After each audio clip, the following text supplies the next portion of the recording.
Hello friends, welcome to our channel. तो दोस्तों, आज के इस वीडियो में हम लोग डिस्कस करने वाले हैं एमटीपी मार्च 2021 सीए फाउंडेशन। और ये मैथ्स का एमटीपी है दोस्तों। और इसमें जो है हम क्वेश्चन नंबर 61 टू 100 तक डिस्कस करेंगे। इससे प्रीवियस क्वेश्चन हम लोग हमारे पहले वाले वीडियो में डिस्कस कर चुके हैं। तो चलिए दोस्तों, अब आगे बढ़ते हैं।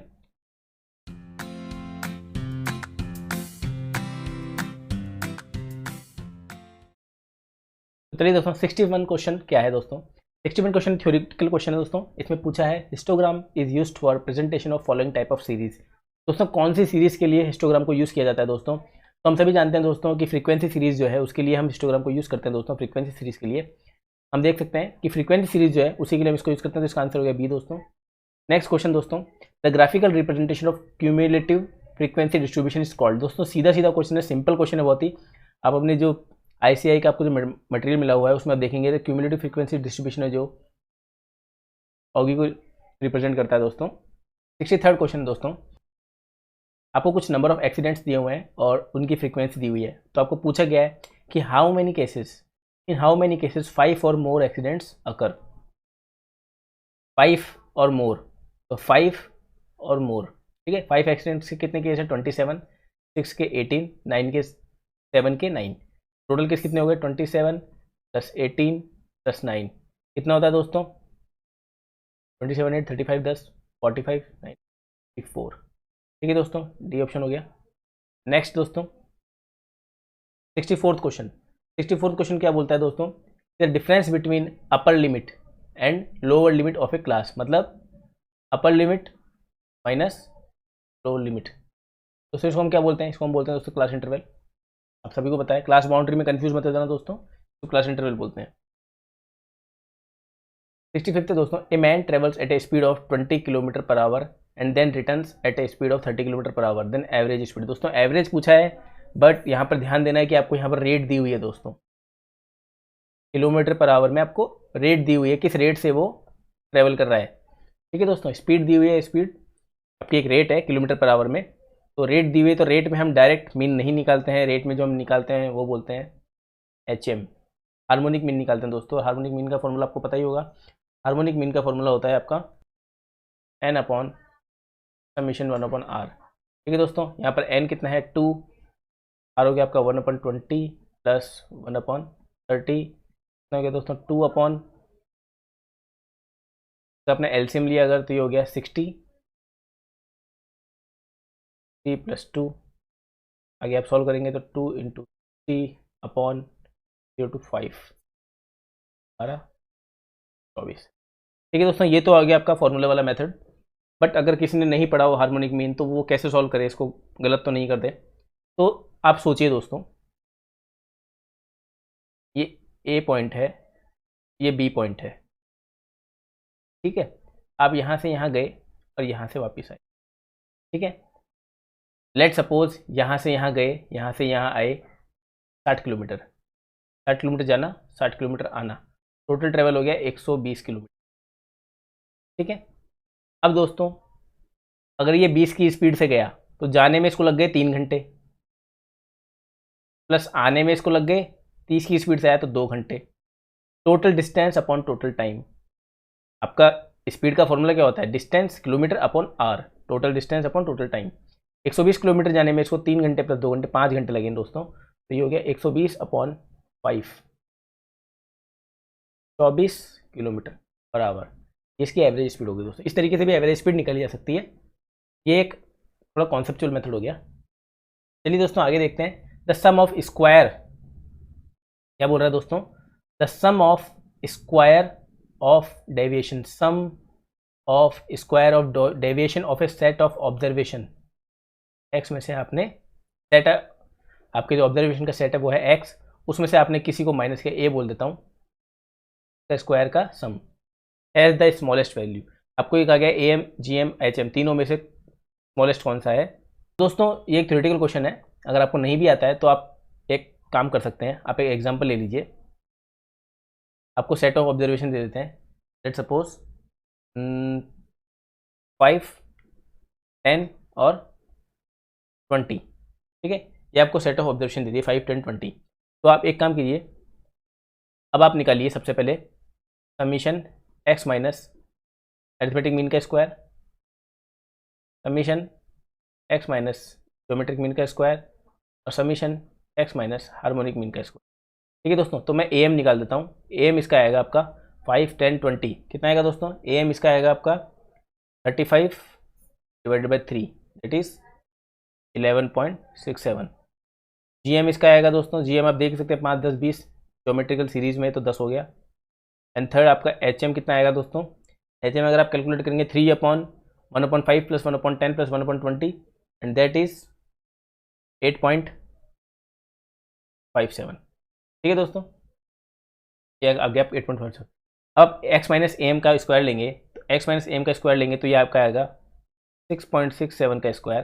जब x में से ए एम माइनस करेंगे मतलब 5 में से आप ये माइनस करेंगे, ये आएगा आपका 1.67 का स्क्वायर, ये आएगा आपका 8.35 का स्क्वायर। ठीक है दोस्तों, इसी तरह आप x माइनस जी एम करेंगे तो 5 में से 10 गया तो आ गया 5 स्क्वायर हो गया 25, 0 और 100। ठीक है, इधर आप एच एम माइनस करेंगे तो आपका आएगा 3.57 का स्क्वायर। ठीक है दोस्तों, मैं सॉल्व आप कर लेना, ये माइनस का आएगा। ठीक है, ऐसे ही ये आएगा 1.43 का स्क्वायर और ये आएगा आपका 11.43 का स्क्वायर। ठीक है दोस्तों, अब इसका सम आएगा आपका 116.67, आएगा आपका 125। अब देखिए दोस्तों, ये 116 अपना जो 11.4 थी ना दोस्तों, 11 का सम ही 121 होता है, तो इन तीनों का सम तो डेफिनेटली इससे ज़्यादा आने वाला है और आप कैलकुलेट भी कर लेंगे तो आ जाएगा 145.43। तो आप देख लीजिए दोस्तों कि कौन सा स्मॉलेस्ट है इन तीनों में से, सबसे छोटा ये है। ठीक है, ये इस सीरीज में, तो दोस्तों आपका आंसर हो गया ए एम। ठीक है दोस्तों, नेक्स्ट क्वेश्चन है दोस्तों 67 में आपको क्या दिया हुआ है दोस्तों? दो वेरिएबल है एक्स और वाई, वो इस रिलेशन से जुड़े हुए हैं। तो आपको mean and mean deviation about mean of x दिया हुआ है। एक्स का मीन कितना है 1, यानी कि एक्स बार आपको दिया हुआ है 1 और मीन डेविएशन अबाउट मीन दिया हुआ है आपको 0.3। तो आपको पूछा हुआ है coefficient of mean deviation of Y about mean. ठीक है दोस्तों, तो सबसे पहले तो आप क्या कीजिए, आप सबसे पहले वाई का मीन निकाल लीजिए। तो वाई का मीन क्या होगा दोस्तों? पहले इक्वेशन को हम लिख सकते हैं y is equal to 7 minus 2x divided में 3। अब आपको पता है दोस्तों, जो मीन होता है वो चेंज ऑफ ओरिजिन और चेंज ऑफ स्केल से अफेक्ट करता है, तो इसलिए आपका जो y बार होगा वो हो जाएगा 7/3 माइनस 2/3 x बार, जो कि हो गया 7/3 माइनस 2/3 हो गया 5/3। ठीक है दोस्तों, ये आपका आ गया मीन आ गया। ठीक है, अब आपका मीन डेविएशन दोस्तों, मीन डेविएशन ऑफ y। तो दोस्तों मीन डेविएशन जो होता है वो चेंज ऑफ ओरिजिन से उसको कोई इफेक्ट नहीं होता है, वो केवल चेंज ऑफ स्केल से इफेक्ट होता है दोस्तों। तो ये हो गया 2/3 मल्टीप्लाई बाय कितना दे रखा है दोस्तों? 0.3। ये हो गया आपका 10, ये हो गया 0.2। ठीक है दोस्तों, मैंने 2/3 लिया है, माइनस नहीं लिया है। ध्यान दीजिएगा दोस्तों, मीन डेविएशन जो होता है वो हमेशा पॉजिटिव होता है। ठीक है, तो आपको मॉड लेना पड़ेगा यहाँ पर स्केल का। ठीक है, तो 0.2 हो गया।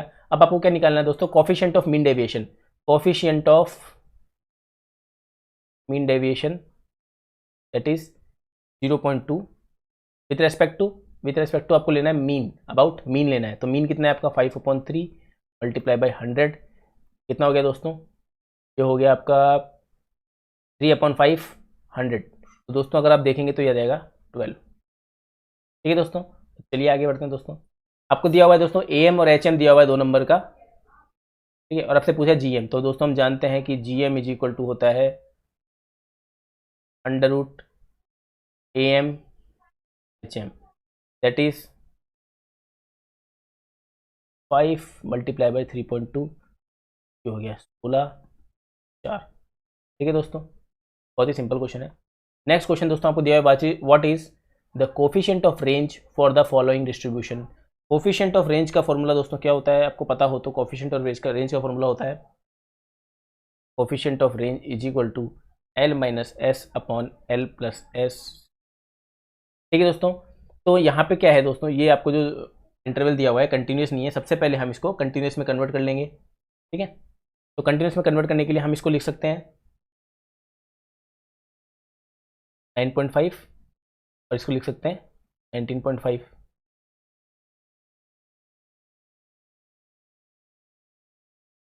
ये हो जाएगा 19.5, ये हो जाएगा 29.5, ऐसे जाते जाते ये लास्ट में आ जाएगा 59.5। ठीक है दोस्तों, अब आपका एल हो गया 59.5, एस हो गया आपका 9.5। तो दोस्तों अब आपका कोफिशिएंट ऑफ रेंज हो गया एल 59.5 माइनस 9.5 डिवाइड में 59 9.5। सॉल्व करेंगे दोस्तों, सॉल्व करेंगे तो आएगा आपके, ये हो गया 50, ये हो गया आपका 69। ठीक है दोस्तों, 200 सॉल्व करोगे दोस्तों तो आपको मिलेगा 72। आप चेक कर लीजिएगा। ठीक है, तो सी हो जाएगा आंसर। तो ठीक है दोस्तों, आपका आंसर हो गया डी। अब चलिए आगे बढ़ते हैं। If there are two groups with 75 and 65 as harmonic means and containing 15 and 13 observation, then combine HM। दोस्तों combine HM पूछा है आपसे। ठीक है, तो बहुत सिंपल क्वेश्चन है दोस्तों। आपको H1 दिया हुआ है 75, N1 दिया हुआ है 15, H2 दिया हुआ है 65, N2 दिया हुआ है 13। तो कंबाइन HM का फॉर्मूला क्या होता है दोस्तों? तो दोस्तों कंबाइन HM इक्विवेलेंट HM का फॉर्मूला हो जाएगा HM equal to N1 plus N2 upon N1 upon H1 upon H2। दोस्तों फॉर्मूला लगाइए, आंसर आइए। बहुत ही सिंपल क्वेश्चन है। ये हो गया 28 डिवाइड में 15 5 75, ये हो गया 1/5 प्लस 13 5 65, ये भी हो गया 1/5, ये हो गया 2/5, तो ये हो गया 14 5 70। ठीक है दोस्तों, 2/5 हो गया, 2 से गया 14, 14 5 70। बहुत ही सिंपल। ठीक है दोस्तों, 71 है X and Y are two random variables then V X Y. दोस्तों वी एक्स वाई जो होता है जनरली उसका फॉर्मूला होता है V of X plus V of Y plus 2v X Y. ठीक है दोस्तों, ये जो है वो कोवेरिएंस ऑफ एक्स वाई को बताता है दोस्तों। ठीक है, बट अगर एक्स और वाई इंडिपेंडेंट हो तो ये जो है कोवेरिएंस वो 0 हो जाता है। दोस्तों यहाँ रैंडम वेरिएबल्स हैं, डिपेंडेंट नहीं है, लिखा हुआ है X is independent of Y, तो आपको सिर्फ इतना ही देखना है। ठीक है दोस्तों, ये पोर्शन आपका 0 हो जाएगा, तो आपका आंसर हो गया ए। ठीक है दोस्तों, चलिए अब आगे बढ़ते हैं। GM is better measure than others when. क्या दोस्तों? दोस्तों सिंपल क्वेश्चन, रेशियो और परसेंटेज आर गिवन, तो GM is a better measure. ठीक है दोस्तों, चलिए थ्योरेटिकल क्वेश्चन है दोस्तों, आपको पता है तो ये आगे बढ़ते हैं। 73 बोलता है दोस्तों the sum of squares of deviation, the sum of square of deviation from mean of 10 observation is 250। तो आपको दिया हुआ है sum of X minus x bar का whole square is equal to 250, n is equal to 10, mean आपको दिया हुआ है 10। अब आपसे पूछा हुआ है दोस्तों कोफिशिएंट ऑफ वेरिएशन। दोस्तों कोफिशिएंट ऑफ वेरिएशन क्या होता है? That is SD upon mean multiply by 100।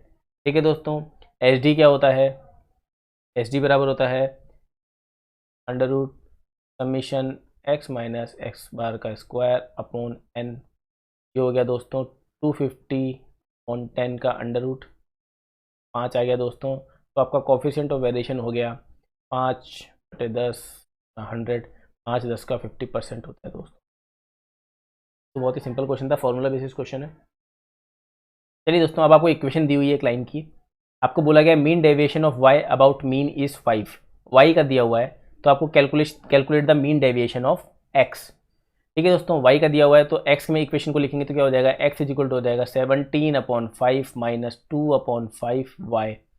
ठीक है, मीन डेविएशन दिया हुआ है वाई का, तो दोस्तों आपको ध्यान रखना चाहिए कि मीन डेविएशन जो है वो चेंज ऑफ स्केल पे डिपेंड करता है बस। तो आपका मीन डेविएशन हो गया, mean deviation of X is equal to हो गया 2/5 multiply by 5 is equal to 2। ठीक है दोस्तों, अब आप बोलेंगे कि सर माइनस क्यों नहीं लिया? तो दोस्तों आपको पहले ही बताया कि मीन डेविएशन जो होता है वो पॉजिटिव होता है, आप मॉड लगा सकते हैं यहाँ पर।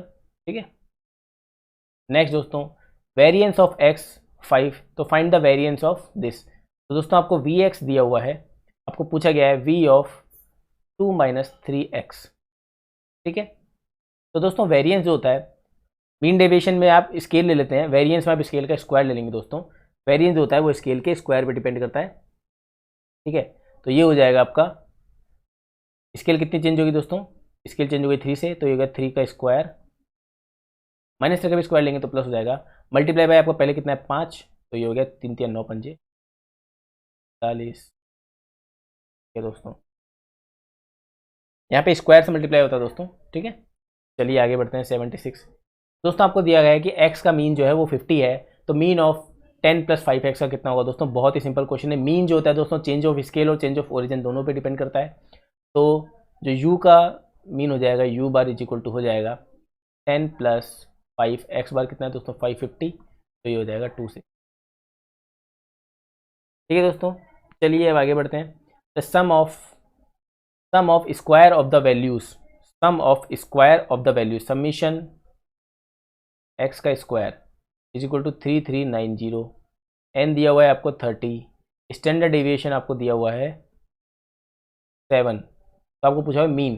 तो दोस्तों स्टैंडर्ड डेविएशन क्या होता है, स्टैंडर्ड डेविएशन होता है summation x square upon n minus x bar का स्क्वायर, ठीक है। तो इसको आप सॉल्व कर लीजिए, दोनों तरफ स्क्वायर ले लीजिए, हो गया 49, समीशन एक्स स्क्वायर कितना है दोस्तों 3390 डिवाइड में 30 माइनस में एक्स बार का स्क्वायर, ये चला गया इससे, ठीक है 1 1 3 दोस्तों, एक्स बार का स्क्वायर हो गया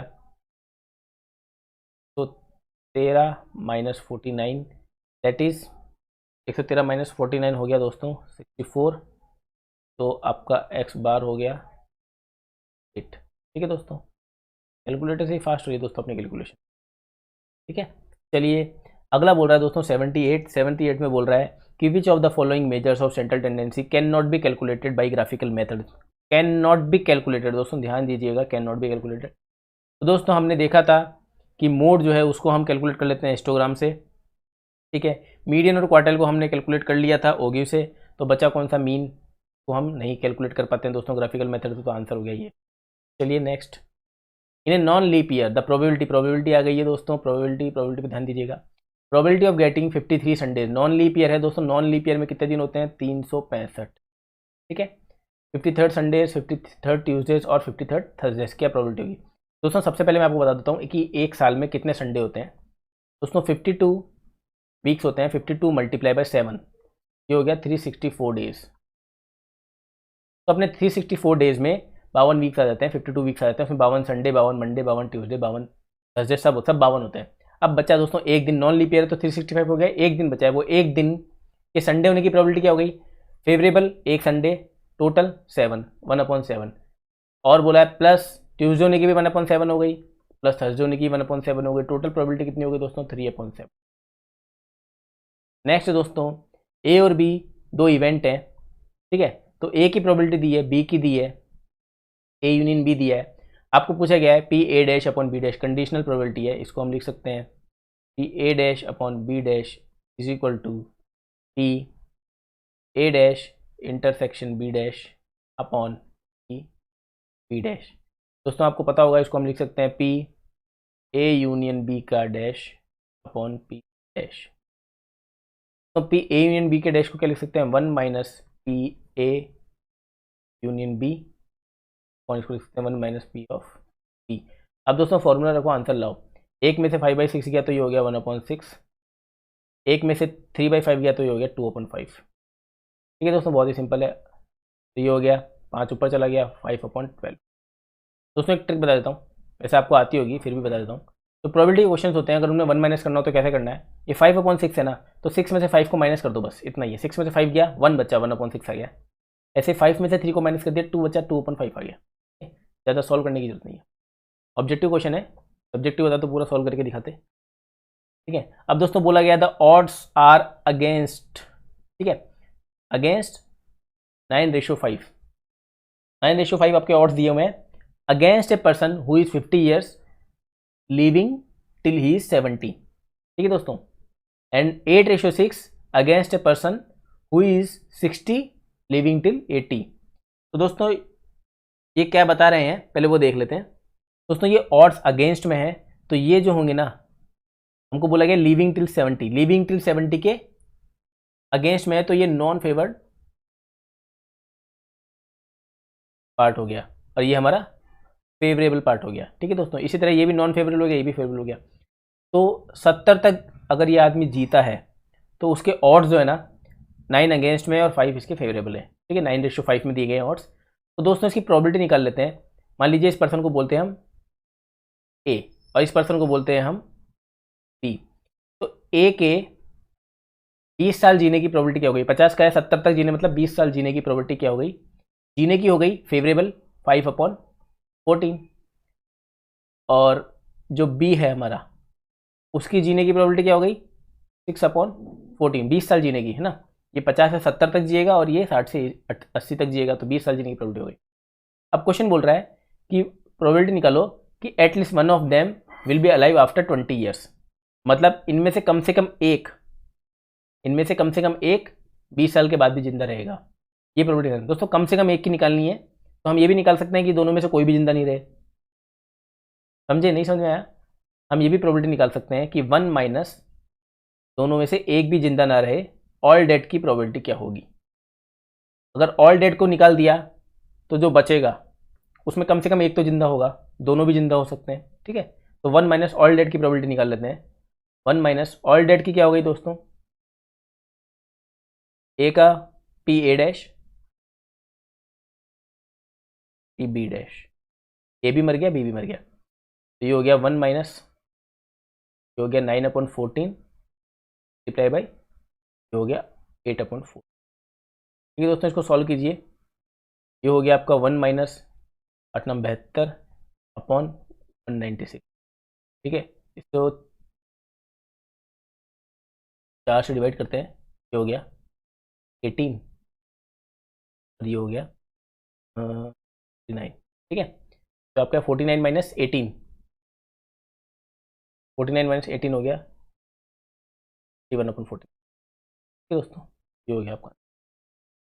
दोस्तों वापस समझा देता हूँ, आपको बोला है कि एटलीस्ट 1 विल बी अलाइव, इसकी प्रोबेबिलिटी निकालनी है कि कम से कम एक जिंदा हो। तो दोस्तों अगर दोनों मर गए, उस केस को मैंने निकाल दिया, एक जिंदा रहे या दूसरा जिंदा रहे या दोनों जिंदा रहे या दोनों मर जाएं, इस तरह के केस बन सकते हैं ना दोस्तों। तो अगर दोनों मर गए तो बाकी जो केस बचे वो कम से कम एक के जिंदा रहने के बच गए, तो हमने कम से कम एक के जिंदा रहने की निकालने के लिए इन केसेस को माइनस कर दिया। ये शॉर्ट तरीका है दोस्तों, इस तरीके से आप सॉल्व कर सकते हैं इसको। चलिए दोस्तों नेक्स्ट क्वेश्चन देखते हैं। What is the chances of throwing at least 7 in a single cast with 2 dices. दोस्तों आपको 2 डाइस दिए हुए हैं। ठीक है दोस्तों, आपको 2 डाइस दिए हुए हैं, तो आपको बोला गया है कि दोनों को एक साथ फेंका और दोनों को एक साथ फेंकने पर जो सम आया वो कम से कम 7 आए, इसके क्या चांस है, इसकी क्या प्रोबेबिलिटी है। ठीक है, तो दोस्तों हम ऑप्शंस कैलकुलेट करते हैं। पहला केस कैलकुलेट करते हैं, क्या आया 1 6। ठीक है, 7 कम से कम होना चाहिए, तो पहला केस हम 7 का लेते हैं, तो 1 6 2 5 3 4 4 3 5 2 और 6 1। मतलब पहले डाइस में आया 1, दूसरे में 6, पहले में 2, दूसरे में 5, पहले में 3, दूसरे में 4। इस तरीके से आपको ये केस मिल जाएंगे दोस्तों। टोटल कितने केस हो गए दोस्तों, टोटल हो गए आपके 6 केस। सेकंड लेते हैं दोस्तों, यानी कि बी बोल देता हूँ। ये तो 7 हो गया सम।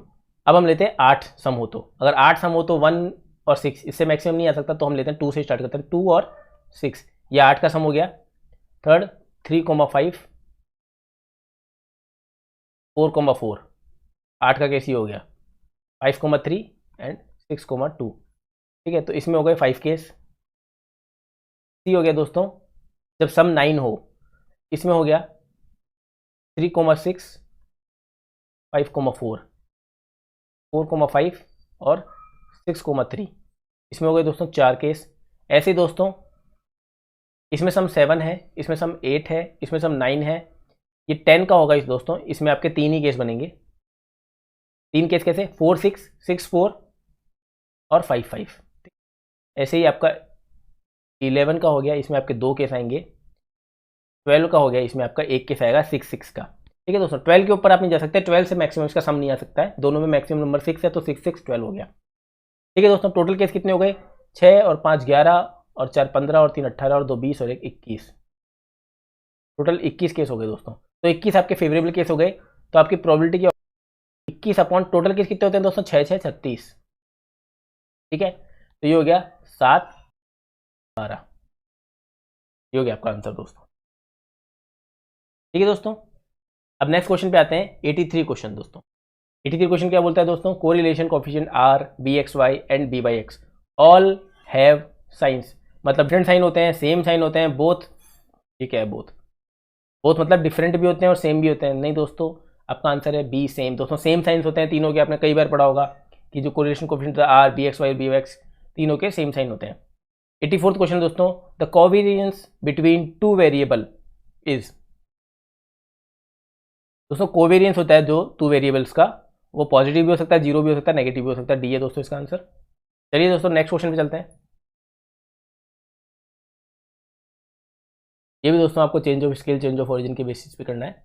ये दिया हुआ है कि if u plus 5x is equal to 6, 3y minus 7v is equal to 20 and correlation coefficient f and y is 0.58, then what be the correlation coefficient between u and v। आपने पढ़ा होगा कि कोरिलेशन कोफिशिएंट r जो होता है आपका, वो दोस्तों चेंज ऑफ स्केल और चेंज ऑफ ओरिजिन से उसका मैग्नीट्यूड सेम रहता है, मैग्नीट्यूड पे कोई असर नहीं पड़ता है, उसका साइन बदल सकता है। साइन बदलने के लिए हमको चेक करना पड़ेगा कि जो स्केल है हमारी, इसकी स्केल और इसकी स्केल का साइन जो है सेम है। अगर स्केल का साइन सेम है तो आपका जो कोरिलेशन कोफिशिएंट है वो सेम रहेगा, और स्केल का साइन अगर बदल गया है, अलग अलग है दोनों का, तो साइन आपका नेगेटिव आ जाएगा। ठीक है दोस्तों, तो कोरिलेशन कोफिशिएंट का मैग्नीट्यूड जो है वो तो दोस्तों आपको सेम रहेगा 0.58। ठीक है दोस्तों, अब आपको साइन देखना है, तो सबसे पहले हम निकाल लेते हैं इसको। पहली इक्वेशन को लिख सकते हैं u is equal to 6 minus 5x। ठीक है दोस्तों, माइनस है। सेकेंड इक्वेशन को लिख सकते हैं दोस्तों 7v is equal to 3y minus 20, v is equal to 3/7 minus 20/7। ठीक है दोस्तों, यहाँ पर है आपका स्केल जो है वो है -5 और यहाँ पर आपकी स्केल है दोस्तों 3/7। तो दोस्तों ये नेगेटिव है और ये पॉजिटिव है, दोनों के साइन अलग अलग हैं, तो आपका जो कोरिलेशन कोफिशिएंट है उसका साइन बदल जाएगा और आपका कोरिलेशन कोफिशिएंट यहाँ पर हो जाएगा -0.58। ठीक है दोस्तों, कोरिलेशन कोफिशिएंट पर दोस्तों, कोरिलेशन कोफिशिएंट के मैग्नीट्यूड पर चेंज ऑफ स्केल और चेंज ऑफ ओरिजिन का फर्क नहीं पड़ता है, तो आपका आंसर हो जाएगा डी। ठीक है दोस्तों, ये आपका हो गया यूवी। तो ये जो दिया हुआ था आपका था R X Y is equal to 0. अब दोस्तों 86 है, the coefficient of two variable, coefficient of two variable is 0.9। तो आपको पूछा गया है कि कोफिशिएंट ऑफ नॉन डिटरमिनेशन क्या होगा। कोफिशिएंट ऑफ नॉन डिटरमिनेशन होता है दोस्तों 1 minus r square, that is 1 minus 0.9 square, 1 minus 0.81, 0.19। Simple question है। नेक्स्ट है आपको दोस्तों y is equal to 3x plus 4 is the regression line y on x, the arithmetic mean of x is -1, what is the arithmetic mean of y। Simple है दोस्तों, x का आपको arithmetic mean दिया हुआ है, y का क्या होगा दोस्तों, y का अरिथमेटिक मीन हो जाएगा 3 minus 1 plus 4 is 1। Simple question है। चलिए दोस्तों नेक्स्ट क्वेश्चन देखते हैं। If the sum of squares in difference of ranks given by two judges A and B of 8 students is 21, what is the value of rank correlation coefficient। दोस्तों rank correlation coefficient क्या होता है, 1 minus 6 summation D square upon N into N square minus. ठीक है दोस्तों, तो ये हो गया 1 माइनस 6, ये आपको दिया हुआ है 21, अपॉन में 8 स्टूडेंट्स हैं, 8 स्क्वायर माइनस हो गया 1 minus 6 multiply by 21, 8 multiply by 63, 1 से गया 3 time 2 time 2 4 times 1 minus 1 4, that is 3/4, 0.75 हो गया दोस्तों। नेक्स्ट क्वेश्चन है दोस्तों, in normal distribution what is the ratio of Q D M D H D. हम जानते हैं दोस्तों क्यू डी सबसे छोटा, फिर एम डी एंड फिर एच डी। देख लीजिए 10 12 15, यही होना चाहिए आंसर दोस्तों। नेक्स्ट क्वेश्चन दोस्तों, area covered normal curve by mu plus minus 3 sigma. दोस्तों ये आपका कर्व है, एंड में आपका आ गया म्यू प्लस माइनस 3 सिग्मा। तो इसका आपका कितना होता है दोस्तों एरिया होता है 99.7 अप्रॉक्सीमेटली। तो यहाँ पे नियरेस्ट जो है 99.73 दिया हुआ है, तो ये आपका आंसर हो गया दोस्तों। दोस्तों 91 क्वेश्चन क्या दिया हुआ है, if x is a binomial variate with parameter 15 and 1/3 then what is the value of mode of the distribution. तो दोस्तों बाइनोमियल में कैसा होता है, मोड का फॉर्मूला क्या होता है, m is equal to n plus 1 into P. तो दोस्तों यहाँ पे हो गया आपका 15 प्लस 1 डिवाइडेड बाई 3 हो गया 16 डिवाइडेड बाई 3, दैट इज दोस्तों 5.33। दोस्तों 5.33 में आपका लार्जेस्ट इंटीजर क्या हो गया 5। दोस्तों आपका आंसर हो गया 5। 92 क्वेश्चन है दोस्तों, in Poisson distribution which of the following is same. हम जानते हैं दोस्तों पॉइजन डिस्ट्रीब्यूशन में वेरिएंस और मीन सेम रहते हैं, सिंपल क्वेश्चन है दोस्तों। नेक्स्ट 93 दिया हुआ है, the quartile deviation of a normal distribution with mean is equal to 10। ठीक है दोस्तों, तो आपको दिया हुआ है mu is equal to 10 and sigma is equal to √16 is equal to 4। तो दोस्तों आपसे पूछा गया क्वार्टाइल डेविएशन, क्वार्टाइल डेविएशन क्या होता है 0.675 into sigma, that is 0.675 multiply by 4 2.7। ठीक है दोस्तों, ये हो गया आपका आंसर। चलिए दोस्तों आगे बढ़ते हैं। 94th क्वेश्चन दोस्तों, what is the standard deviation of number recoveries among 48 patients when the probability of recovering is 0.75। दोस्तों आपको यहाँ n दिया हुआ है 48, प्रोबेबिलिटी दी हुई है 0.75 और q होगा दोस्तों आपका 0.25। दोस्तों स्टैंडर्ड डेविएशन का फॉर्मूला आपको पता ही है, standard deviation is equal to √PQ। Calculate कर लीजिए दोस्तों, 48 मल्टीप्लाई बाई 0.75 मल्टीप्लाई बाई 0.25 कितना हो गया दोस्तों, मल्टीप्लाई कीजिए। दोस्तों ये हो गया आपका क्वेश्चन, सिंपल है। नेक्स्ट क्वेश्चन दोस्तों 95, Fisher's price index number is equal. तो दोस्तों आपको पता है कि फिशर्स प्राइस इंडेक्स नंबर इसके इक्वल होता है, तो बहुत सिंपल क्वेश्चन दोस्तों, GM of Laspeyres and price index number.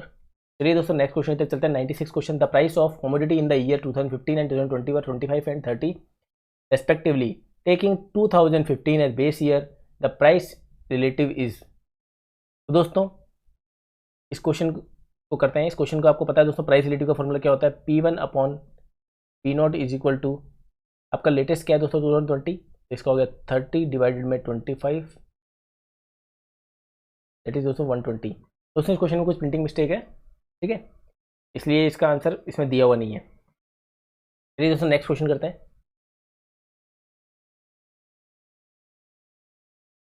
For year 2015 price index was 267% with base year 2005, the percentage increase in the price index over base. ठीक है दोस्तों, कितना परसेंट इंक्रीज हुआ है, परसेंटेज इंक्रीज पूछा है दोस्तों। ये तो परसेंटेज इंक्रीज निकाला तो बहुत सिंपल है दोस्तों, अगर यहाँ पर 100 था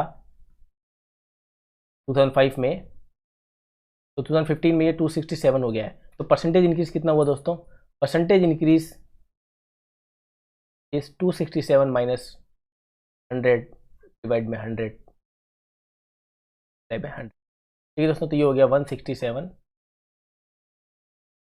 सिंपल क्वेश्चन है दोस्तों, आप देख के ही कर सकते हैं इसको। इन time series seasonal variation can occur with a period of 1 year. दोस्तों सीजनल वेरिएशन हर सीजन साल में एक बार आता है, सीजन 1 ईयर हो गया दोस्तों। 99 damage due to flood, drought, strike price, fires and political disturbances are called in time series are irregular. ठीक है दोस्तों, नेक्स्ट क्वेश्चन क्या है दोस्तों, लास्ट क्वेश्चन दोस्तों 100, the multiplicative time series model is. कौन सा ऑप्शन करेक्ट है दोस्तों, option B y is equal to TSC है। तो दोस्तों इसी के साथ हमने हमारे 100 क्वेश्चन कंप्लीट कर लिए और हमारा पेपर कंप्लीट हो चुका है दोस्तों। तो ओके दोस्तों, हम फिर मिलेंगे एक नई एक्सरसाइज के साथ। चलिए गुड बाय।